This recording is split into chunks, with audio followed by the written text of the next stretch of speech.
Hello guys, मैं हूं मुस्तकीम अफसर और गॉड इज वन क्लासेस पर आप सभी का स्वागत करता हूं।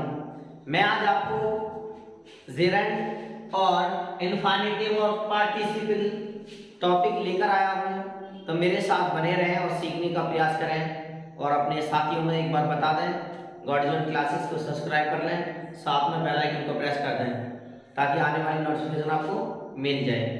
तो देखिए मैं बताता हूँ आपको, यानी जीरंड और इन्फिनेटिव यानी इन्फिनेटिव और उसके बाद पार्टिसिपल। अब देखिए मैंने कहा जीरंड की जो हिंदी होती है वो होती है क्रियावाचक। क्या होती है? क्रियावाचक संज्ञा। और इन्फिनेटिव की जो हिंदी होती है अनंत होती है। उसके बाद पार्टिसिपल का जो हिंदी होती है वो होती है ग्रहण या अंश या शामिल करना। अब देखिए मैं आपको बताता हूँ, इसमें दो विशिष्ट बात है। पहले इसको बताता हूँ, यानी इन्फिनेटिव जो होता है उसमें टू लगाया जाता है और वर्ब की फर्स्ट फॉर्म का प्रयोग होता है। और जिरंड का इस्तेमाल करते हैं तो वर्ब की फर्स्ट फॉर्म में आईएनजी का प्रयोग देखने को मिलता है। अब देखिए ये कैसे इस्तेमाल होता है, क्रिया यानी क्रिया के रूप में होता है या एडजेक्टिव के रूप में होता है। आप जानते हो ना, एडजेक्टिव यानी विशेषता। विशेषता कैसी? जैसे एग्जांपल्स, मैं मोटा, मैं पतला, मैं लंबा, मैं काला, मैं गोरा, ये विशेषता, ठीक है ना। किसी की भी विशेषता होती है एडजेक्टिव, तो उसको विशेषता कहते हैं। अब एग्जांपल्स ये किस किस के द्वारा होता है? प्रेजेंट पार्टिसिपल में वर्ब की फर्स्ट फॉर्म होती है और उसमें आईएनजी का प्रयोग होता है, या हम कह सकते हैं वर्ब की फोर्थ फॉर्म, ठीक है। चलिए उसके बाद पास्ट पार्टिसिपल होती है, उसके बाद थर्ड फॉर्म परफेक्ट पार्टिसिपल यानी प्लस पार्टिसिपल होती है और हैविंग उसके बाद में वर्ब की थर्ड फॉर्म। अब मैं बताता हूँ आपको, ठीक है ना। एग्जांपल्स देखिए, समझने की प्रयास करिए। पहला उदाहरण मैं दे रहा हूँ आपको, मैं कह दूं कि तुम पढ़ना और लिखना जानते हो। तुम पढ़ना लिखना तुम पढ़ना और लिखना जानते हो। अब देखिए मैं सबसे पहले आपको बता दूं, मैं आपको जो बताने वाला हूं वो इन्फिनेटिव के बारे में बताऊंगा। किसके बारे में? इन्फिनेटिव। देखिए इन्फिनेटिव क्या है वो समझ लीजिए। देखिए मैंने कहा ये टेंस है कौन सा? ये प्रेजेंट इंडेफिनिट का टेंस है। हम कह सकते हैं सबसे पहले यू, उसके बाद यानी जो अंत में होता है उसका विशेष ध्यान रखना है, ठीक है। यू तो नो, और उसके बाद देखिए मैंने कहा इन्फिनेटिव में किसका इस्तेमाल होता है? टू का इस्तेमाल होता है। पहले तो फर्स्ट जो वर्ब होती है उसको लिख देते हैं। अच्छा इन्फिनेटिव होता क्या है? मतलब ये जिरंड पढ़ते क्यों है? जहां एक वर्ब से अधिक वर्ब दिखाई देती हो वहां जिरंड या इन्फिनेटिव का प्रयोग करते हैं। एग्जांपल्स मैं बता दूं, जैसे तुम पढ़ना ये भी वर्ब है, लिखना ये भी वर्ब है, जानते या जानना ये भी वर्ब है, इसलिए हम इस टॉपिक को पढ़ते हैं। और उसके बाद जैसे यू नो, उसके बाद हमने कहा रीड, क्या कहा? तो लेकिन सबसे पहले हम क्या करेंगे? टू, क्या करेंगे? टू, उसके बाद रीड एंड राइट। उम्मीद कर रहा हूं आपकी समझ में आ रहा होगा। देखिए मैं फिर से बताता हूं, यू, उसके बाद जानते की नो, फिर उसके बाद टू, ठीक है ना, उसके बाद पढ़ना की रीड और उसके बाद में एंड राइट, ठीक है। अगर मैं इसी का जिरंड बना के दिखाऊं आपको तो कैसे बनाएंगे वो देख लीजिए। देखिए मैंने कहा सबसे पहले यू, उसके बाद देखिए मैं यहाँ टू का प्रयोग बता रहा हूं ना इन्फिनेटिव में, उसके बाद नो, और उसके बाद हम क्या करेंगे? यानी नो तो लिखेंगे लेकिन जब टू का प्रयोग नहीं करेंगे तो वर्ब की फर्स्ट फॉर्म तो पहली होगी रीडिंग, क्या होगी? रीड, और इसी में आईएनजी जुड़ जाएगी। यानी मैंने कहा जिरंड के अंदर वर्ब में आईएनजी का प्रयोग करते हैं, रीडिंग एंड राइटिंग, यानी सॉरी राइट। उम्मीद कर रहा हूं कि आपकी समझ में आ रहा होगा। अब देखिए मैं अगला एग्जांपल देकर समझा रहा हूं और कोशिश कीजिए मेरे साथ में बनाने की भी प्रैक्टिस कीजिए। चलिए नंबर 2 पर मैं बताता हूं आपको।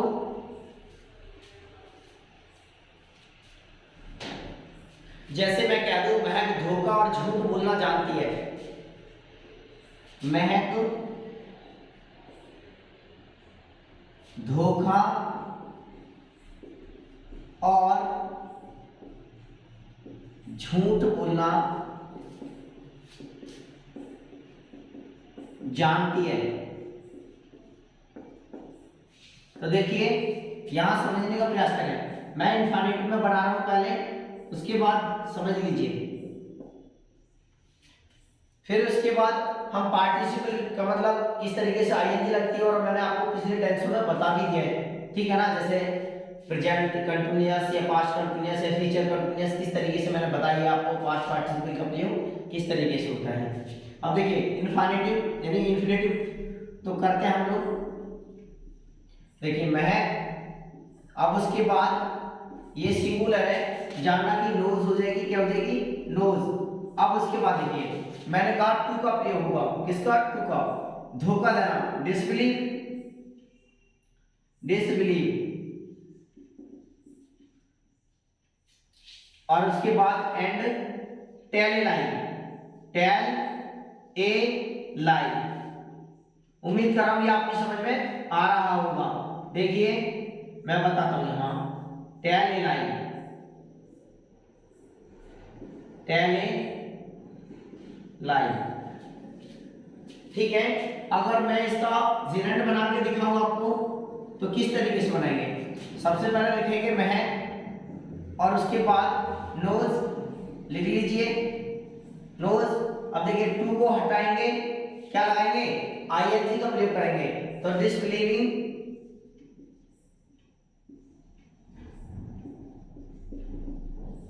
And tell a lie, tell a lie. उम्मीद कर रहा हूं ये आपकी समझ में आ रहा होगा।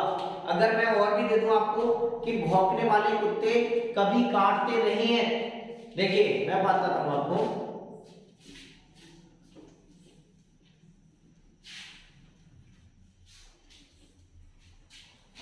देखिए पहले मैं जिनेंट बताता हूं कि भौंकने वाले कुत्ते कभी काटते नहीं हैं, भौंकने वाले कुत्ते कभी काटते नहीं हैं या कभी नहीं काटते हैं।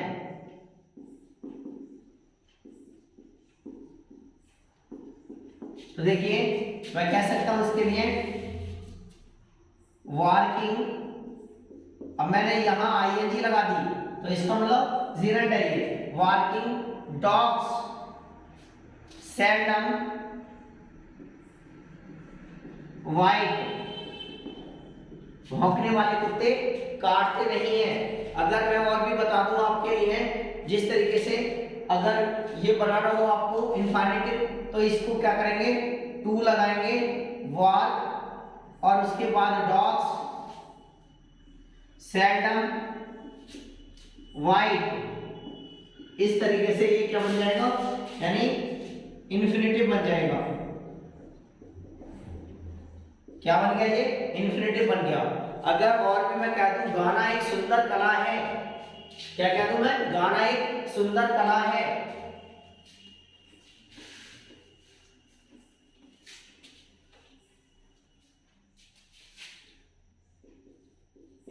गाना एक सुंदर कला है। अब देखिए मैं ये कह सकता हूं कि इसके लिए सिंपल सेंटेंस है, क्या है, सिंपल सेंटेंस है। अब हम इसको कह सकते हैं सिंग, क्या, singing is a good art, क्या कह सकते हैं, सिंगिंग यानी आईएनजी। मैं क्या बता रहा हूं, पहले जिनेंट बता रहा हूं आपको, क्या बता रहा हूं, पहला जो टॉपिक है जिनेंट है, चलिए मैं आपको बताता हूं, ये जिनेंट, तो सिंगिंग, ये सिंग होती है इसकी, और उसके बाद में इसी में आईएनजी लगा दिया, ये वर्ब के इस्तेमाल, वर्ब के रूप में इस्तेमाल की जा रही है। उसके बाद में singing is a good art, ठीक है, या हम इसको कह सकते हैं इन्फिनेटिव, कह सकते हैं to sing is a good art. तो उम्मीद कर रहा हूं ये आपकी समझ में आ रहा होगा, ठीक है। और ज्यादा से ज्यादा इस मेरी वीडियो को शेयर करें, अपने दोस्तों को बताएं कि गॉडिज्म क्लासेस पर मैथ और इंग्लिश यानी प्रतिदिन आपको day by day topic by topic के मिल रही है। आप मेरी प्ले लिस्ट में जाएं, वहां एक मैथ की अलग मिलेगी आपको और इंग्लिश ग्रामर की अच्छी सी मिलेगी आपको प्ले लिस्ट। तो ज्यादा से ज्यादा मेरे इस वीडियो को शेयर कर अपने दोस्तों में। Thank you for watching this video.